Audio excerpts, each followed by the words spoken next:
What happens when there is a discrepancy between what faith tells us and what the law says? That is the question that Jesus asks when his disciples are confronted by those who elevate their own law above God's law. We are told in the first reading from Deuteronomy that God has given us a law that is higher than any other law. His commandments are the highest law, and they are life-giving. These laws we know well. Keep holy the Sabbath. Do not steal. Do not kill. Jesus says that he has come to fulfill these laws, not to abolish them. So we are assured that these are just laws. Jesus was not a reformer of God's law. There is no need to reform that which is perfect. Now, the mere human customs that the scribes and the Pharisees cite against Jesus' disciples were not God's law. Jesus' condemnation of the scribes and Pharisees is not to say that human law does not have its place. However, when human law is contrary to God's law, then it is human law that must give way. It is God's law that must prevail. And God's law is above all else a law of love and life. Life is the most precious and sacred of gifts that God has given the world. Human life is a reflection of God's life. We are created in God's own image and likeness, and therefore all life is precious in God's eyes. Yet our human law is at odds with God's law. Human law, while it protects innocent life in some circumstances, fails to protect life at its most innocent and helpless stage of development. The life that a woman bears in her womb is no longer protected by the laws of our country. It is no longer kept safe from harm.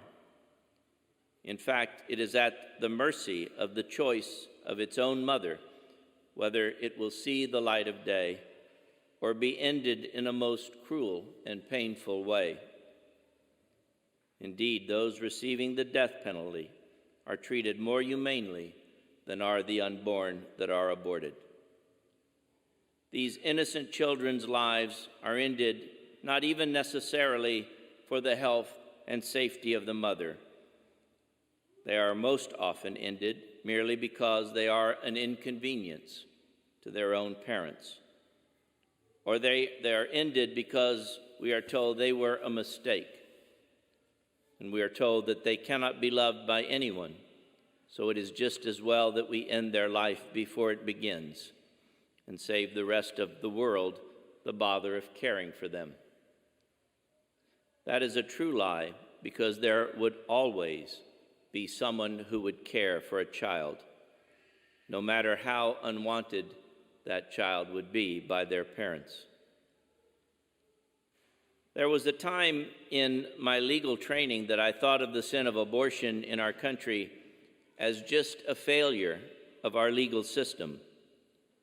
I thought in my ignorance that the reason abortion was made legal in our country was because 7 men sitting on the Supreme Court back in 1973 erroneously interpreted the law.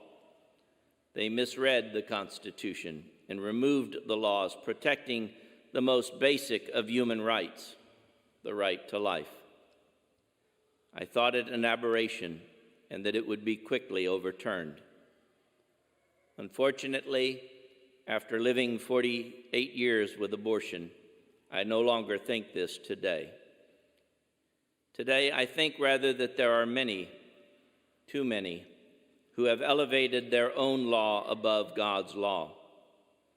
I believe there are some who think that God does not give us laws, or who think that God's laws are antiquated and no longer serve us.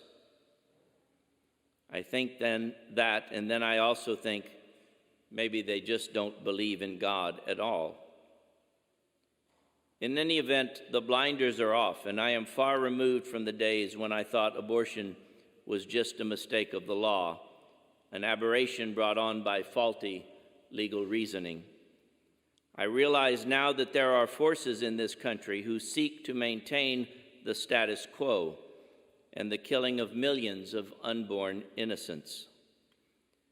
They are organized, they are ruthless, they are relentless. They are a business, a factory. They're in it for money. There's no give on their part, no compromise. They have used our legal system as a weapon against those who believe in the sacredness of God's gift of life. They stifle every debate. They've captured an entire political party in this country, and they hold it hostage. They are unyielding in every corner, and they continue to twist the minds of young people. The opposition says, well, we cannot impose our views on others because not everyone holds the same values. That's a true error. Valuing life is in the Constitution, a Constitution that has been so perverted against the values held by our founding fathers that they wouldn't even recognize what we call it today. It is sad that we have come to believe that our convictions about the need to protect human life can be so easily dismissed because our convictions rest on God's laws. We have been cowed and beaten down, and there appears to be no end in sight. People decry the random acts of violence they see around them, but then what did they expect? If we can kill babies as a society, why would we expect individuals to do any different? All of this was brought home to me most vividly in the 2020 presidential election. There was someone who entered the race late, and so he didn't get on many ballots. And his name was Kanye West. Kanye West is a rapper, a producer of records, a celebrity. And he married a celebrity. He married Kim Kardashian. So at one of his rallies, he was asked about the right to life, and he revealed that he and his wife had considered abortion for their firstborn child. He began to cry when he thought of this, and he was very open in this rally. He said that he himself was almost aborted. If not for his wife choosing life and his mother choosing life, he would have been aborted. He was quoted as saying, "My mom saved my life. My dad wanted to abort me.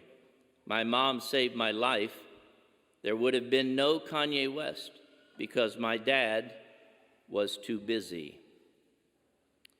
And then with great emotion, he exclaimed, "I almost killed my daughter. I almost killed my daughter." The attack was almost immediate. They said he was mentally ill. They said he was suffering from I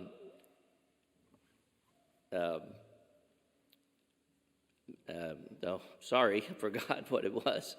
They said he had a mental illness.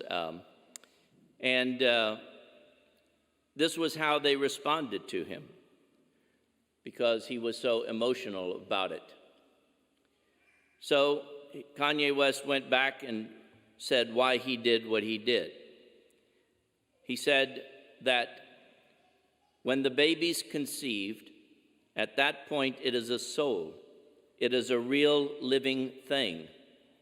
That 6-month-old baby, that is a real living thing. It is real at that point, says God. This was how he responded to the attacks, which, by the way, are reprehensible. Nobody addressed his issue. Nobody took exception to his politics.